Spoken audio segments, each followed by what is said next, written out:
If you're regular to this channel, you may recall that I did a video on how to fix the L and R buttons on a Nintendo DSi. And since then it actually kind of worked, but after a few days it stopped working again. I think the issue though isn't my fix, but rather the fact that I've used a wrong... Basically, I didn't use isopropyl alcohol, or whatever you call this. I think I pronounced it wrong. And I think I actually destroyed the buttons with that. I should have used isopropyl alcohol. Let me just... isopropyl alcohol, yeah, I said it correctly, okay. I should have used this here, which is actually 99.9% isopropyl. And I didn't have it at that time though. I literally ordered it the same day I finished shooting the video. So I used the hygiene spray or whatever that was, and I think there was some other stuff mixed inside there, and I think that it clogged the button up or something, or destroyed the contacts on the ribbons there. So actually I went ahead and bought 2 new ribbons from eBay, and I'm going to replace them today. They're super easy to replace again, because these things are so simple if you don't have to take out the motherboard itself, and the ribbons are replaced in like 5 minutes or something, so not an issue there. So yeah, let's get started. Let's just open the Nintendo DSi again, which is a fairly easy procedure because you only have a few screws on the back here. And I'm sorry in advance if some of the stuff I'm shooting here is out of focus, because let me just focus down here again. There we go, should be in focus now. Because this camera sucks honestly, and I currently don't have a buffer to buy a new one. I mean I would have, but you know, I'm not a guy that loves to spend much in a short time.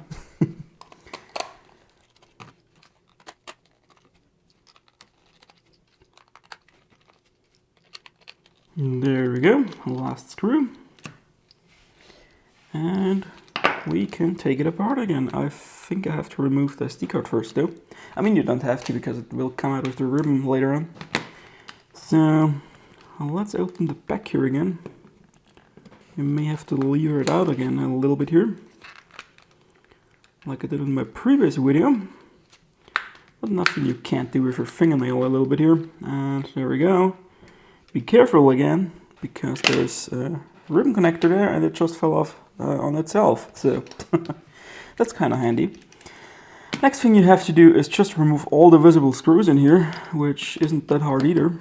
I'll just get that out of the way here a little bit. Oh, and be careful that you don't lose the little springs and pogo pins inside here, because they are really hard to find if you drop them on the floor. I'm actually going to use tweezers here to pull this one out. And there we go. And you also don't have to remember the particular order of the screws here. They can all go in, or they're basically the same, so you don't have to worry about them. And there we go, screws are removed. So the next thing we do is simply lift up this thing here, which houses... let's actually lift up the plastic here before, because it's catching on the side. And I think, yeah, I'm not really in the middle here of the video, but it's not a tutorial per se. It's more like I'm just doing shit here. Yeah, just leave all the plastics out here and all the other things. There we go. Now lift out the ribbon itself and get rid of the glue on the bottom here. I think I should probably point the camera up a little bit here. There we go. So it's better in focus now. So let's continue here. It's basically really easy to remove. So we have the ribbon here, and the new ribbon already comes with everything you need, hopefully. So all we have to do is to get rid of the glue on the volume buttons here. So I have to peel off the sticker here,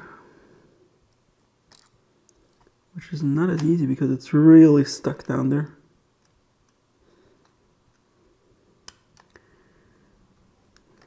Please let me get that off. I think I have to use the other tweezers here because I can apply more force to it. Oh, I can grab it easier, I mean.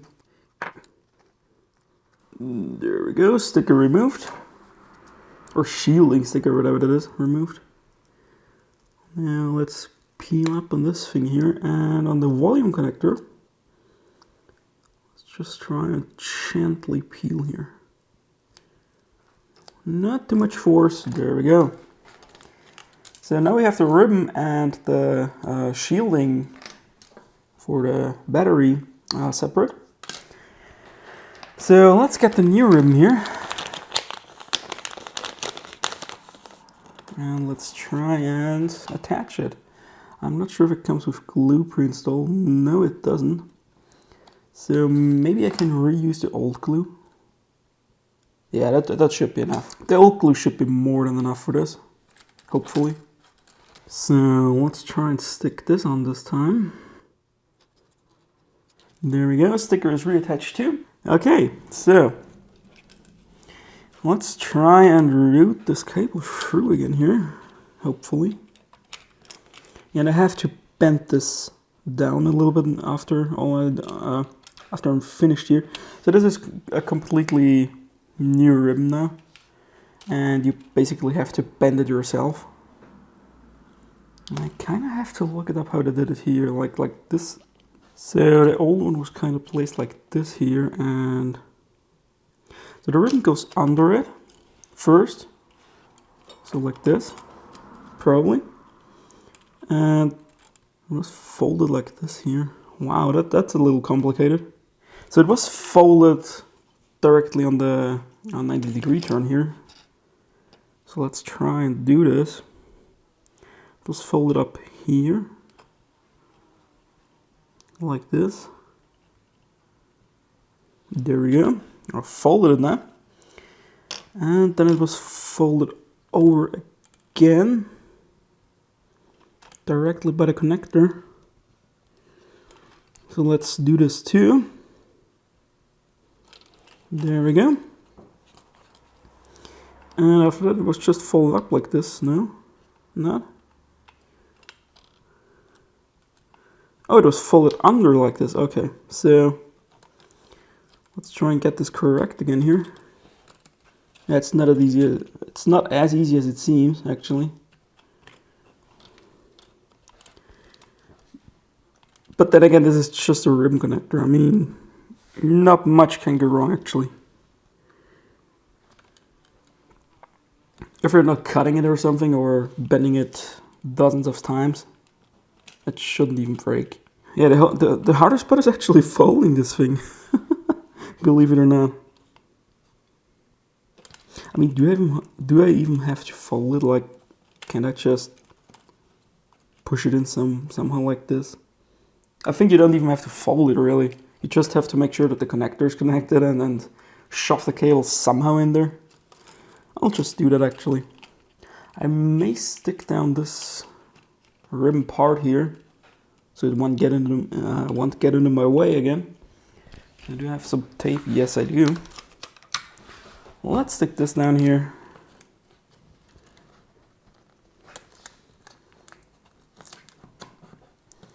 Just with a little bit of tape here. There we go. And let's try and get this connector connected again. Or this button, actually. I have to fold this down here. And hopefully get it into position. There we go. Let me fold this over a little. Okay.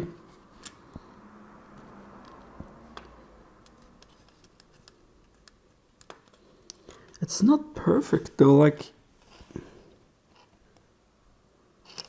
Oh, I'm a dumbass. Okay. Yeah, my fault. There's like a little notch that it has to spring into, which I didn't see at first. Actually, let me fold this up a little here. This is getting annoying. There we go. Placing nut bent connectors in here again, or stuff in general, is not as easy as it seems, to be honest. There we go. Okay, now it's sitting flush with the plastic. So let's place this thing on top again. Let's get the screws back in.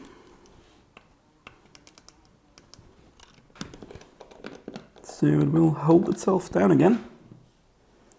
There we go. Next one. Come on. Don't slip off my screwdriver, please. There we go. And nice and new clicky button. At least on one side. So let's get to the other side here, which is kind of easy because the button is already integrated on the SD card slot. You know what, actually it's easier to fold now, so let me go ahead and try this now. Like, let's fold it here. That seems good enough, okay. Yeah, folding is the hardest part so far.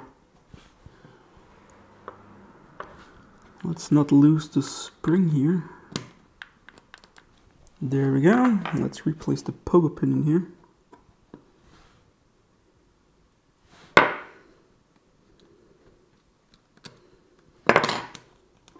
Yeah, done. One thing I'm not sure about is the little trimmer pods on the bottom here, if they need to be adjusted or something. I don't think so, but who knows. I've never seen a repair of this other than me doing it right now. Let me tape this down here again. So I think it's not necessary, but I'll just do it for good measure.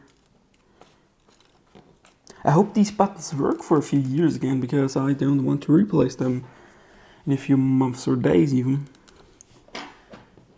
So let's put the screws back in. Or actually, let's place the plastic first here. There we go. And this plastic here too, so I don't forget it actually. Here we go. Screws. Standard stuff.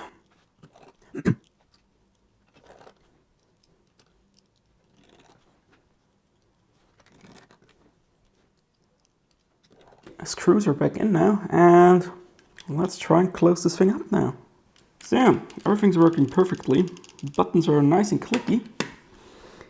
And I think the last screw here is... yeah, it's going to this one screw here on the bottom. So nothing should be making contact anymore. Or making a short, I mean. Actually, let me stick this down a little better here with some more tape, because I'm not really trusting this this grounding tape here. It's sticking up a little bit, and I fear that it may cause some issues if it sticks up too far and shorts something on the motherboard. You never know, so just for good measure. There we go. Put it in here a little bit.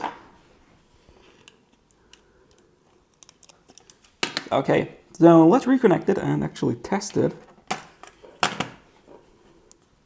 If I can do it. Everything's running a little funny, but not too much. Right.